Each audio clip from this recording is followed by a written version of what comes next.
All right, so good afternoon. I apologize if this is the way we have to do things, but it's nobody's fault but mine alone.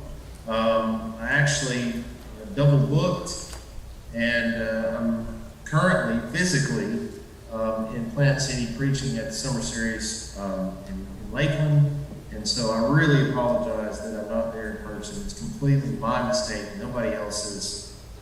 I want to thank particularly Eric for his efforts in helping me put this together and then getting it to you all. And also I want to thank the audiovisual people. And I want to thank you for your patience, even though this is less than ideal. I do hope it will be beneficial to everyone involved. The last few months, we've had a lot of discussion about evangelism. And I think one of the challenges that we are facing at our time that maybe in decades past, I would go further and say instead of maybe, that definitely we face more difficult problems or challenges than they did. And it has to do with the influence of atheism in our society. And so what I want to do tonight is I want to talk about some philosophical arguments for the existence of God. And you might wonder, why would we begin, or why even care about philosophical arguments for the existence of God? This is why. I know this is a strong statement, and I typically try to avoid strong statements. So that ought to let you know that since it's so strong, I firmly am committed to what this says. This statement is, without philosophical arguments, there would be no arguments for the existence of God. Now, some might wonder, well, wait a minute, what about intelligent design arguments? Aren't intelligent design arguments rooted in science, rooted in evidence? And I would say yes, but there's still a philosophical predisposition that allows you to extrapolate from science and from evidence to this argument that God has created all of these things. There's still a philosophical component to it. Somebody else may think, well, wait a minute, doesn't the Bible contain arguments for the existence of God? And I would say, actually, no. There are a couple of passages that address who God is, of course, and they could be used in the context of the existence of God, but that's not really the purpose of the passage. One of them is Romans chapter 1, beginning in verse 18. Paul writes there, "For the wrath of God is revealed from heaven against all ungodliness and unrighteousness of men, who by their unrighteousness suppress the truth. For what can be known about God is plain to them, because God has shown it to them. For his invisible attributes, namely his eternal power and divine nature, have been clearly perceived ever since the creation of the world in the things that have been made, so they're without excuse."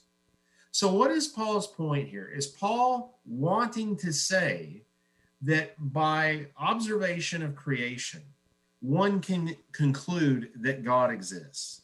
That's not his point. His point is, by looking at creation, you can ascertain certain things about who he is, his attributes. That's why I have the first clause in verse 20 underlined. Namely, his eternal power and divine nature can be ascertained from the creation. That's all he's arguing. Paul isn't writing to people who wonder or who doubt or who firmly disbelieve in God's existence. That's not an issue. So I don't think that's what Paul's doing in Romans 1. Now, somebody else may think about Psalm 8 in this discussion. They may think, well, Psalm 8 provides evidence of God's existence. And that's not really the point. The point is, does it provide an argument for God's existence? And I would say that that is not the case here either. In Psalm 8, in verse 3, the psalmist says, "When I look at your heavens, the work of your fingers, the moon and the stars, which you've set in place, what is man that you're mindful of him, and the son of man that you care for him?" Okay, so these creation psalms like this, it's hard not to think about it in the sense of the creation, the wondrous nature of creation, points us in the way of recognizing a creator. It's hard not to do that, right?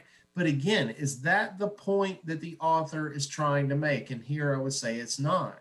His point is amazing. It's wonderful, but it's not that. His point here is when you look at these celestial objects, I mean, it's incredible to think that God has created us too, given what we know about the stars and the sun and the moon, etc. That's all he's doing here. So again, I would say the Bible doesn't provide arguments for the existence of God. And I'll say more about this in just a little while. So there's an important differentiation I want us to make as we enter into looking at philosophical arguments for the existence of God. What we're concerned about in this lesson is the left-hand column, the existence of God. Does he exist? How do we know that he exists? And what are some arguments that could be made for his existence? That's all we're concerned about tonight. This lesson has undergone several iterations. I have wrestled with it many, many times. But at any rate, we're not concerned with the attributes of God on the right, which I had entertained that possibility, but I think that's trying to do a little bit too much. I already think I'm doing that a little bit. But the attributes of God are concerned with what is he like? Can we know God? Does he interact with humans? And if he interacts with humans, what does he want from them? Does he want anything from them, right? So we're not concerned with those questions in the right-hand column. And in fact, I would say that if we're talking to people who do not believe in God or who are agnostic, that is, they haven't made up their mind whether or not God exists, they're not going to be concerned about the attributes of God. They will not care about what the Bible says he's like, or even what we can infer from creation, as Paul wrote in Romans 1 that we looked at a while ago. Okay, so we're interested in this left-hand column. Okay, another piece of introduction, and then I promise we will actually get into the actual arguments. If I could stop saying actual so much. So there are two types of arguments: a priori and a posteriori. These are Latin phrases. And so in the context of the arguments for the existence of God, or really any kind of argumentation, philosophically speaking, a priori means knowledge or reasoning proceeding from theoretical deduction. So I would say it this way: we have a presupposition about how things are, and so everything fits within that presupposition. That's a priori. A posteriori is knowledge or reasoning proceeding from experience or observation. So we experience things and we extrapolate from those experiences and observations and conclusions and make more grand pronouncements about the way the universe works, or even God's existence. These are ways of ascertaining knowledge. And I think it's worth pausing here and saying something larger about epistemology, because that's what this is. How do you know what you know?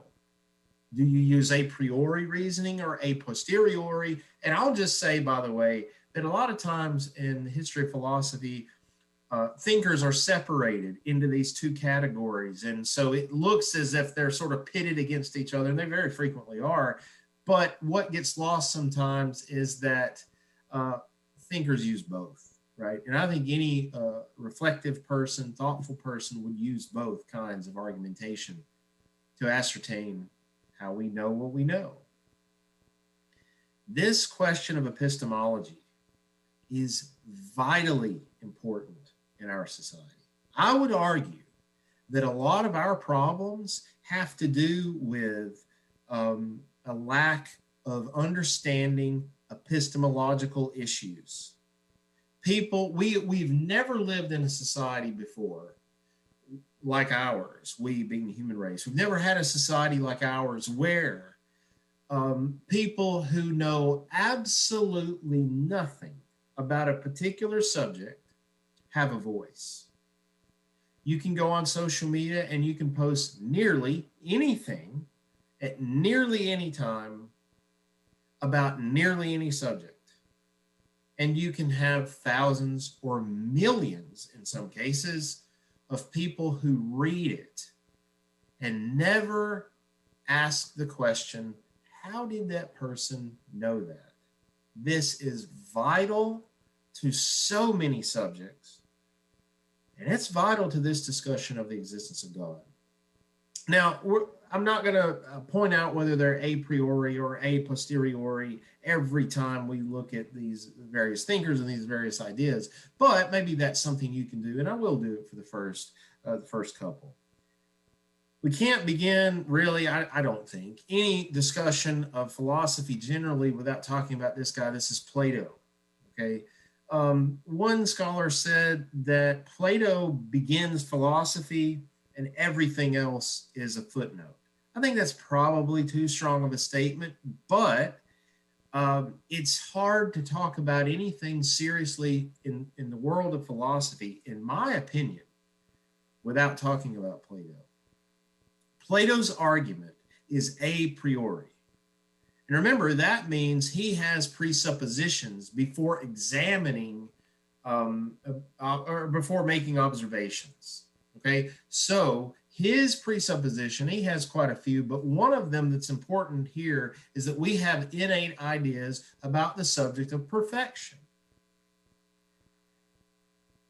But the world that we experience through the senses, or the sense perceptible world, is imperfect, right? So, for example, I was going to use this analogy when I thought I was in person, or when I thought I was going to be in person. I was going to say, well, if somebody walked in the door right now and I saw them and I was thinking to myself, oh yeah, that's so-and-so. And then later on, they come up to me maybe after the lesson, and upon further inspection, I realized, nope, that's not who I thought it was. That would be a perfect example of how the senses can fail us, and we can't trust them. We can't trust our observation skills, really, totally, to apprehend the truth. That's Plato's point.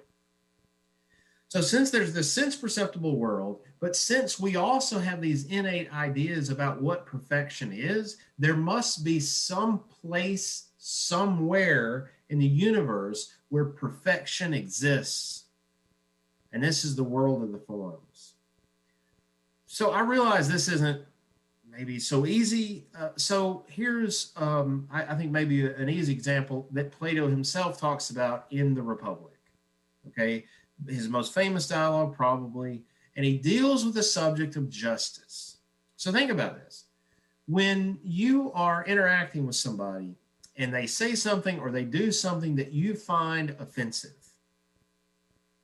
why do you find it offensive? Most of the time, we get offended, we get angry with other people because we feel that there has been some injustice toward us. They've done something, or they've said something that is directed toward us that we feel wasn't deserved. It's unjust, okay? But we can think about this on a larger scale too, and that is in the realm of politics. Who are the candidates we vote for? Well, we typically vote for people that we think will administer justice, at least in certain scenarios and certain situations, for certain groups of people. And when politicians don't do that, we become very angry because they are not maintaining justice. But if you've been around long at all, as I have, for a long time as I have, you realize that justice is fleeting. There's no such thing as perfect justice. It can't be obtained. But there is such a thing as perfect justice in Plato's worldview, and it's not just theoretical.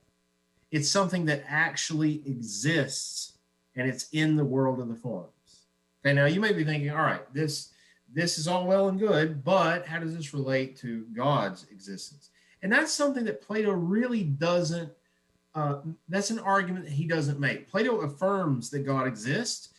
Also in the Republic, he says that anything negative that could be attributed to God can't be true because God is completely good, right? It's a very interesting argument. But again, remember, that's about the right-hand column that I introduced a little bit ago. That's about his attributes. It's not really about his creation.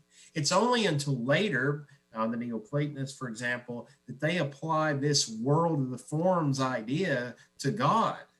And they would say, well, we're imperfect beings, but we're conscious beings. But God is a conscious being, and he's perfect, so he must exist in the world of the forms, right? So the argument then is a little bit abstract, but it's this idea of we all have a sense of perfection within us. It's built within us. We recognize when things are imperfect, which is, well, I mean, I guess if we agree with Plato, all the time. And so either we think that perfection is theoretical only, or there is something that's perfect. And that something is God himself, right? So again, maybe this is a helpful argument. I don't really know how helpful it will be for everyone, but it is worth thinking about this concept of perfection. Where do we get that idea anyway? I think that's worth asking. Well, now we move on to to one of Plato's students. This is Aristotle, his most well-known student, of course. And as his student, you might expect him to be in agreement with Plato in a lot of ways, and he does agree with him about several things. But when it comes to how do we know what we know, this all-important question, he differs tremendously. Aristotle reasons from a posteriori, from observation, from experience, and he extrapolates from that. That is how Aristotle operates. So here's how he argues. We can observe motion. We're moving right now. You may be thinking, I'm not moving. I'm just sitting here listening, hopefully. I'm not moving. Well, is there anything moving in your body? Yes, your heart's beating, right? Hopefully, your heart is beating. So there is motion in your body. And Aristotle knows enough about biology. He knows enough about animals. He knows that they also have these moving systems, if you will, in their bodies. He knows that. But he also can observe motion in the celestial spheres. So, for example, if you were to go out after services, or maybe when it gets a little bit darker, and you were to spot Jupiter in the night sky, right? And let's say you did this over the course of a month. Well, at the end of the month, or at the end of the 30 or 31 days, whatever it is, you try to find Jupiter, it's not going to be in the same spot, is it? It moves. I mean, and think about how that would impact someone living in antiquity. I mean, it's an incredible phenomenon. And I would say, even though we know so much more about it, we can observe it with telescopes and even more precise instruments, it's still pretty amazing to think about. So Aristotle would say, that's moving too. How can that be moving? The other presupposition that Aristotle has is that something causes movement. And if it's something on a grand scale like that, it's not a human being. Human beings can't move celestial objects. Neither can animals, neither can plants, or anything else in the created world. So there's got to be some being that's greater than that. And that's where Aristotle gets this idea of the mover who sets in motion, or that's wrong terminology. He keeps in motion the universe, okay?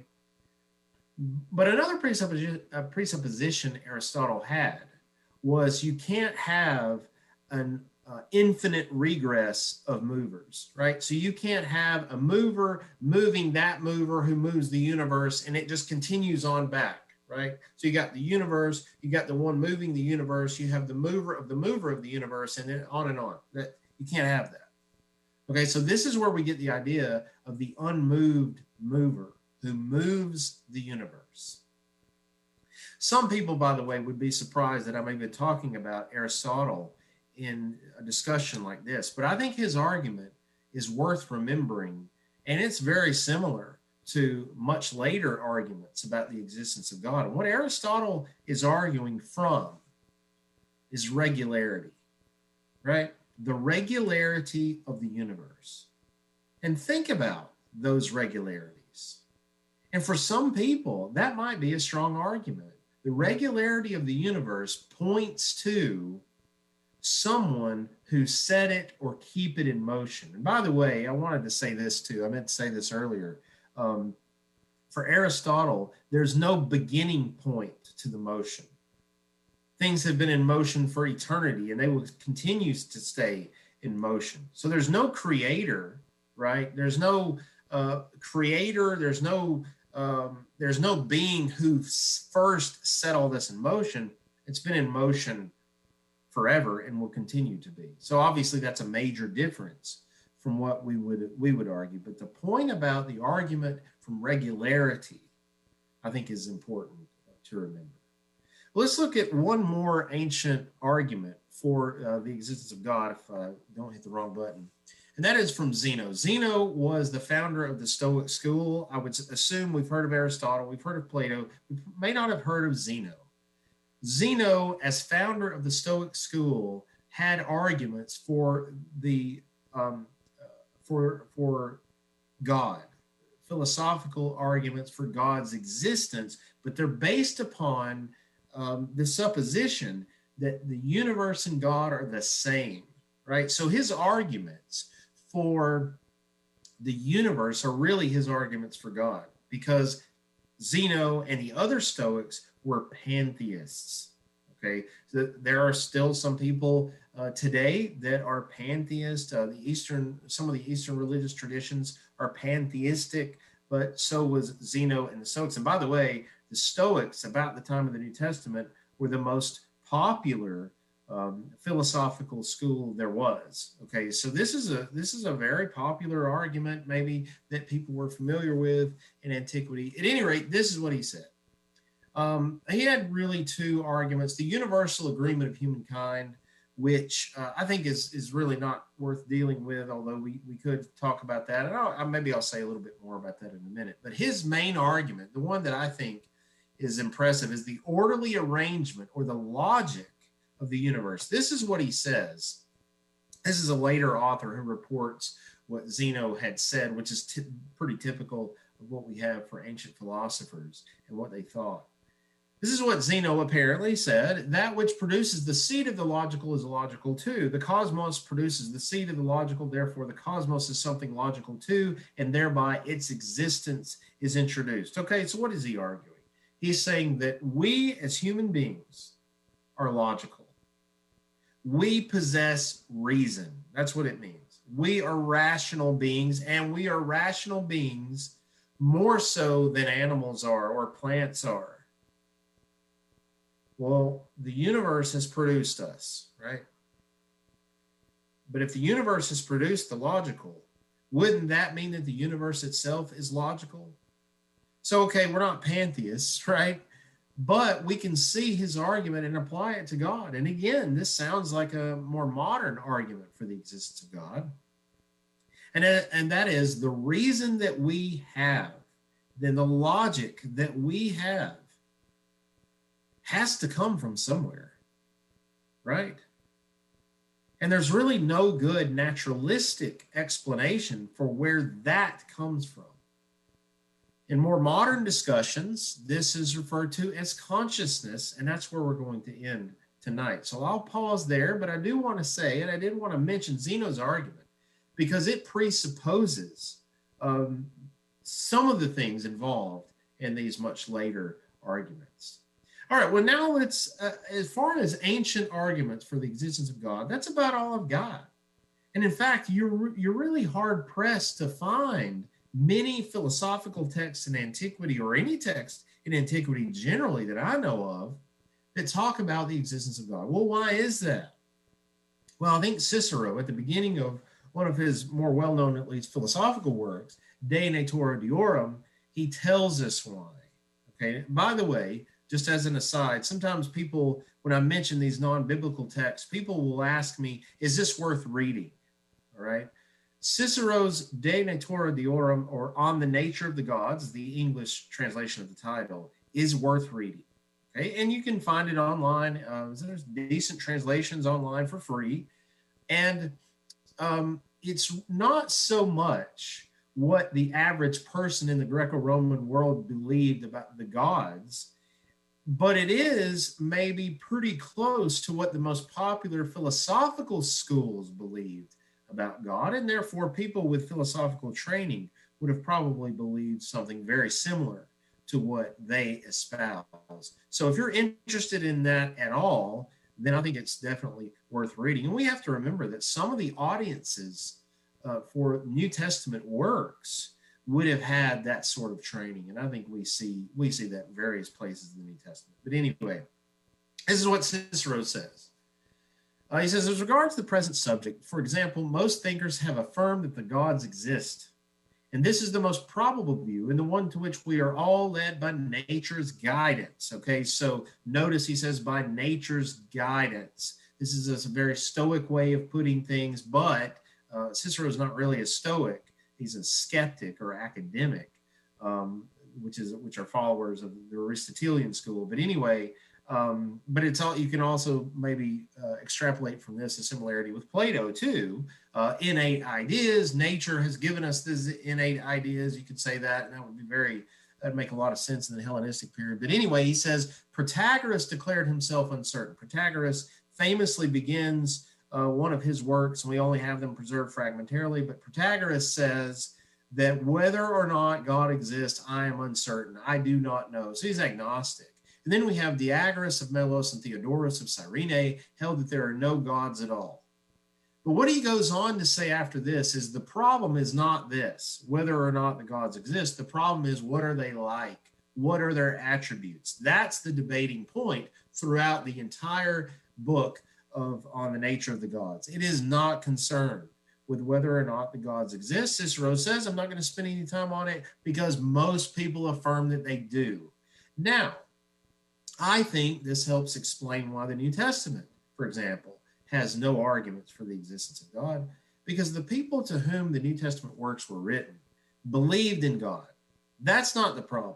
They have other issues for which Paul and the other authors are trying to fix. It's not that they disbelieved in God or they doubted his existence. Okay, so let's remember this. Okay, so now let's look at some more modern arguments for the existence of God. Now, I want to say a couple of things here by way of introduction to this part. Number one, I'm much more familiar with the ancient evidence. Okay, so I just want to be explicit about that, be transparent about that. And the other thing is, I'm not going to comment in terms of every argument and evaluate every argument. Okay, this is really an attempt to give you these arguments, and you can make of it what you will. I would assume for some people, some of these arguments are going to be convincing. For other people, you may have problems with it. Okay, there will be a couple of times where I feel like I should say something about it, maybe, but by and large, I really just want to give you the evidence and let you do with it what you will. As you can probably already tell, I'm not really an apologetics person, and so that's why I choose to do it this way. All right, so here's some more modern arguments for the existence of God: the cosmological argument, the teleological argument, and the ontological argument. All these are Greek words. Okay, so let's figure out what these mean first, and then we'll get into the specific arguments. Okay, so the cosmological argument, cosmos. Well, this means world. This also means, it's a Greek term. It means world. It can mean adornment. But here we're really talking about from observing the world. So world. Teleos or telos and teleological means the end or the goal, okay, or purpose here, I think is probably the best way to think about this. And then we have the ontological argument. And the ontos is another Greek word which means basically existing or to be or to exist. Okay. So what do these mean when we talk about arguments for the existence of God?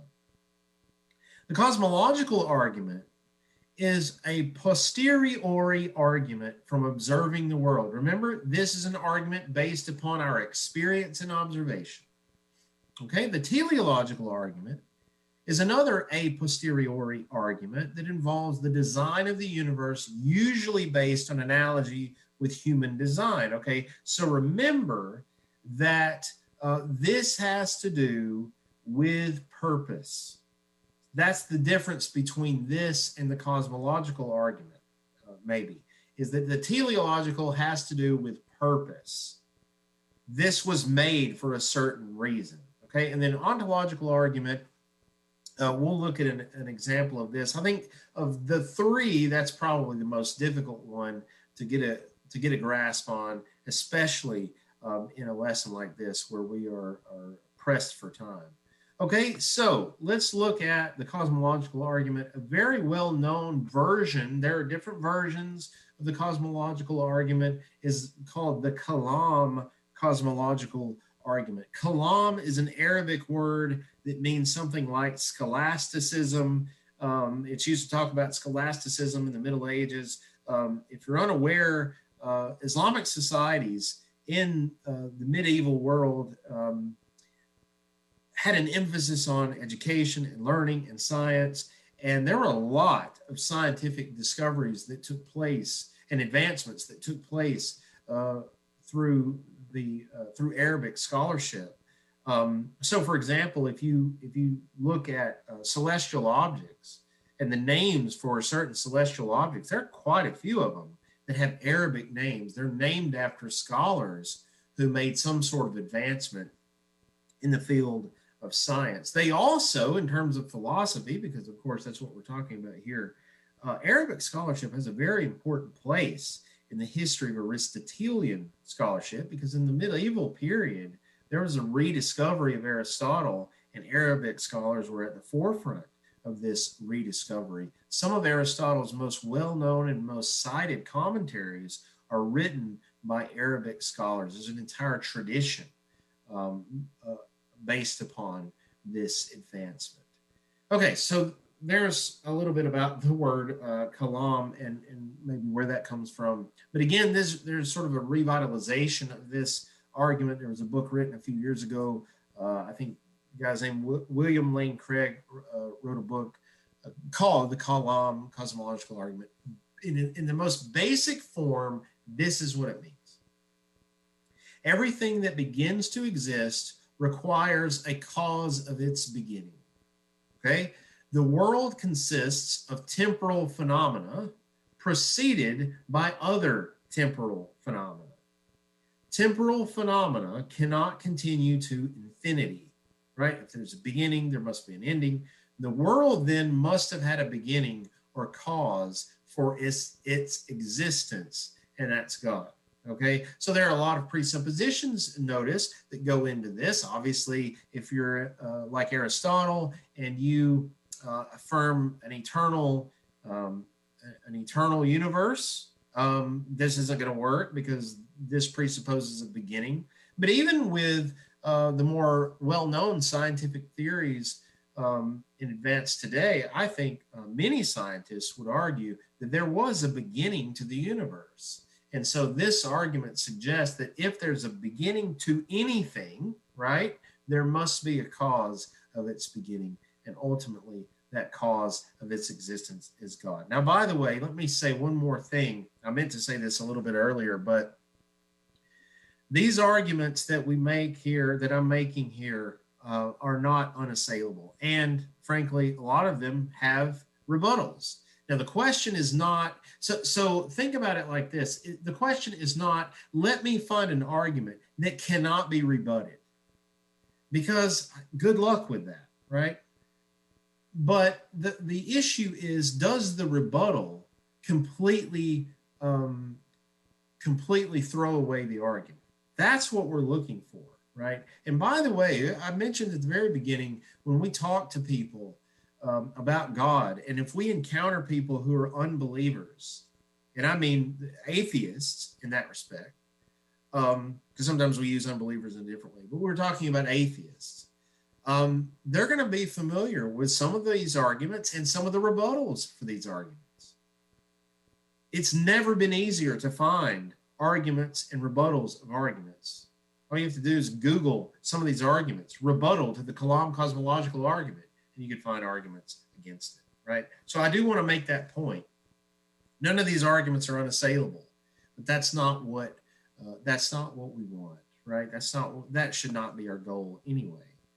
Okay, another very common argument, and I would assume that you are familiar with this argument, and that is the teleological argument, and in the form of Paley's Watchmaker. Okay, so Paley lived a few centuries ago, and he had this argument that if you're walking along and you see a pocket watch and you see the insides of it and you see the intricacy, you say there's design here, but not just intricacy. So here is the difference maybe between the cosmological argument or arguments from design and the teleological argument, and that is there's a purpose here. This isn't just something that has an aesthetic appeal, right? It doesn't just look good. And of course that's subjective. Somebody may look at this and think that's ugly. I think it's beautiful, but maybe I think it's beautiful because I know the purpose that it serves. It's functional, right? So it has a purpose. It tells time. These intricate gears and other instruments provide a way to tell time. There's a purpose behind it. Okay, so look at our universe. Is there purpose behind what happens? And this, I think, is something that we should spend a lot more time on. We don't have time to do it right now, but this is something to consider in other contexts. What is the purpose of our existence? And can we find an argument for the purpose of our existence outside of Revelation? Because again, if we're talking to people that do not accept the Bible as God's word, we're probably going to be wasting our time if they don't even believe in God in the first place, right? So it's worth asking, what is the purpose of certain things in the universe, certain events, certain animals, certain plants? What is the purpose?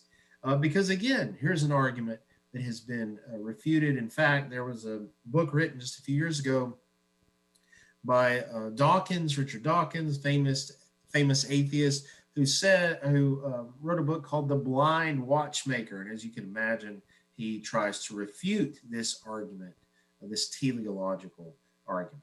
All right, well, let's look at what is probably the most, I would say this is the most difficult thing that I've talked about and will talk about the rest of the time. We don't have a lot of time left, but this is probably the most difficult.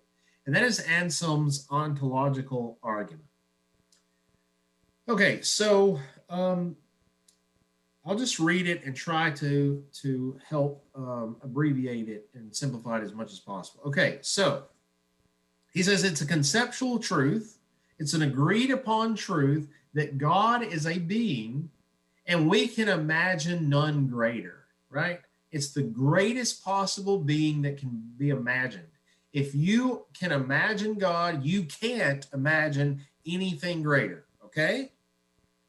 So if we can imagine God, which of course we can, right? Then God exists as an idea in the mind.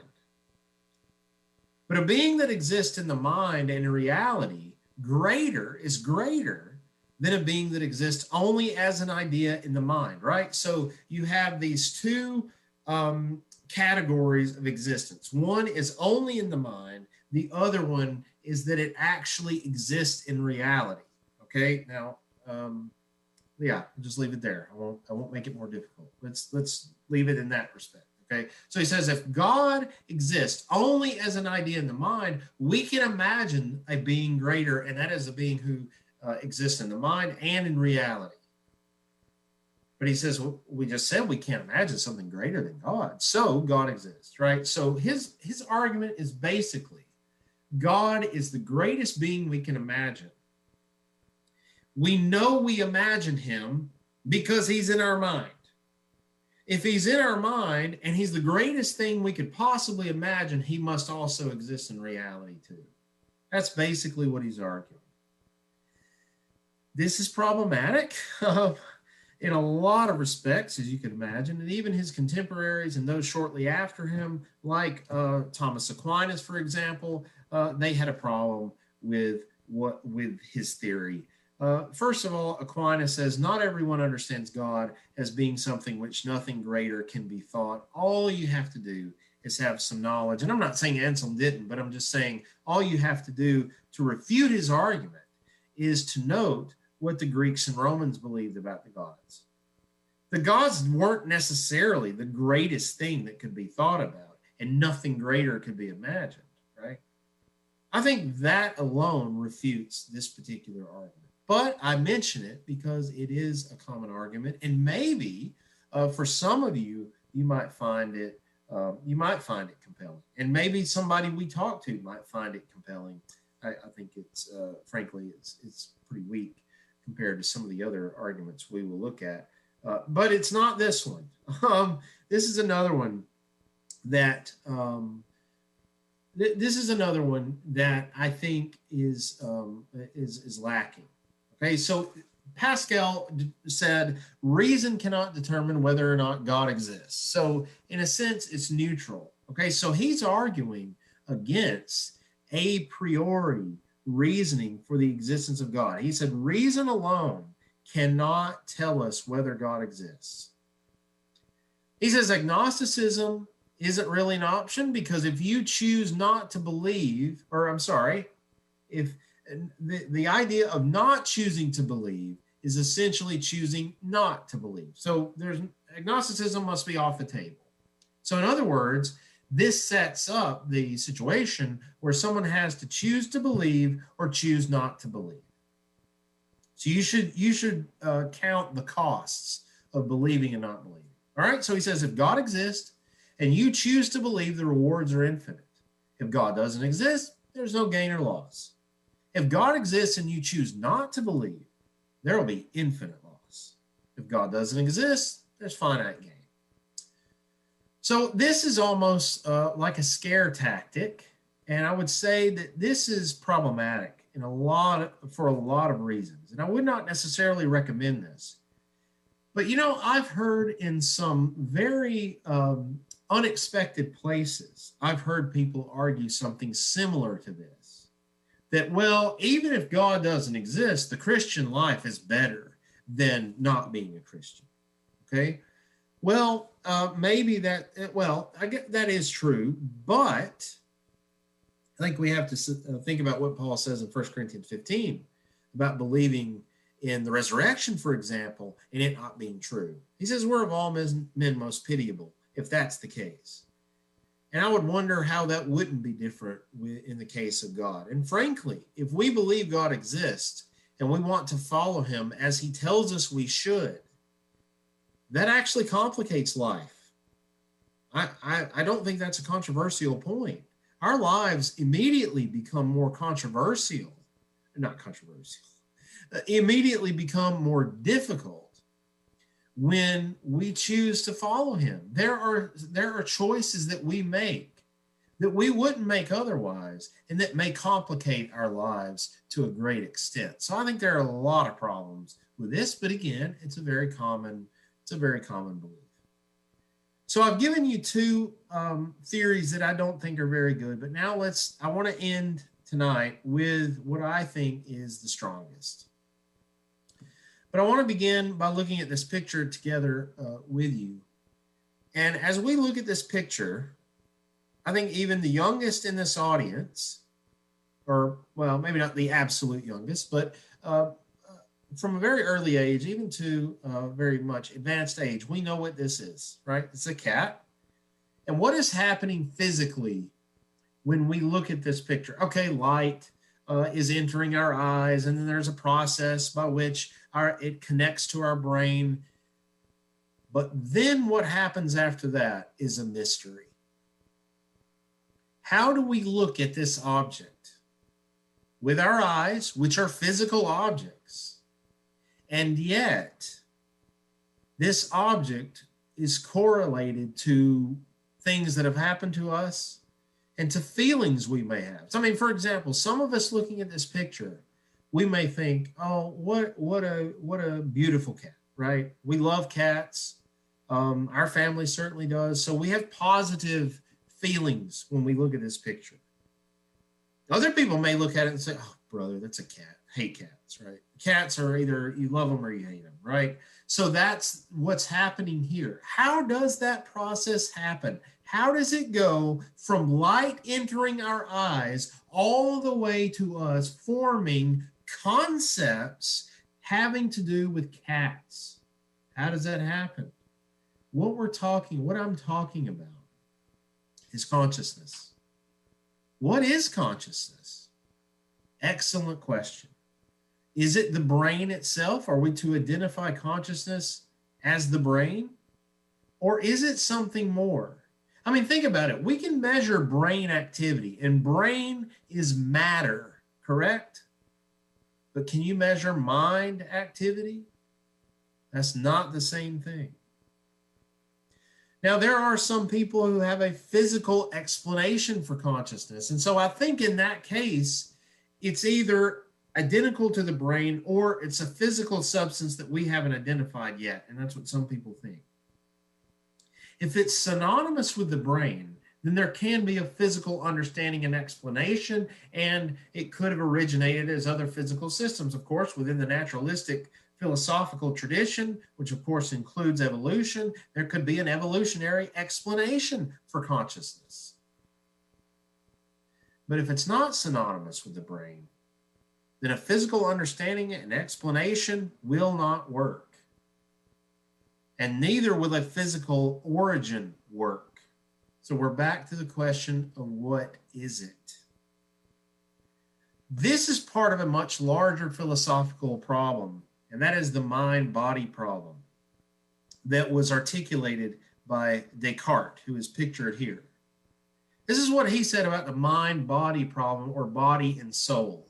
Now, in modern philosophical discussions, soul has sort of been replaced with consciousness, and that's something to think about. What is the relationship between soul and consciousness? But obviously, philosophers might deny that such a thing as the soul exists, but they do not deny and cannot deny that the consciousness exists. This is what Descartes said: the whole problem contained in such questions arises simply from a supposition that is false and cannot in any way be proved, namely that if the soul and the body are two substances whose nature is different, this prevents them from being able to act on each other. What he's saying is the mind and the body, or we would say in this discussion, consciousness and the body, are so different, it's impossible for them to interact. And yet that's exactly what happened, for example, when we looked at that picture of the cat. That's exactly what's happening right now as I'm talking to you. And when you realize that this is the one thing that distinguishes human beings from other animals, from plants, there are some really intelligent animals, but think about the most intelligent animals on earth. Are they having a summer series lesson in which they are talking about philosophical arguments for the existence of God? I mean, is that happening? Well, if it is, we can't tell it. No, it's not happening. What is the difference between us and them? How can you explain that? If we have this gift that is consciousness, this power that is consciousness, where does it come from? Is a physical explanation going to suffice? And I would say, no, it's not. That, to me, is the strongest argument for the existence of God that there is. And we could certainly talk about a lot more. I've just chosen these to talk about tonight. I hope this has been beneficial. Again, I apologize for not being there in person, but I hope to see you all soon. Thanks for your attention.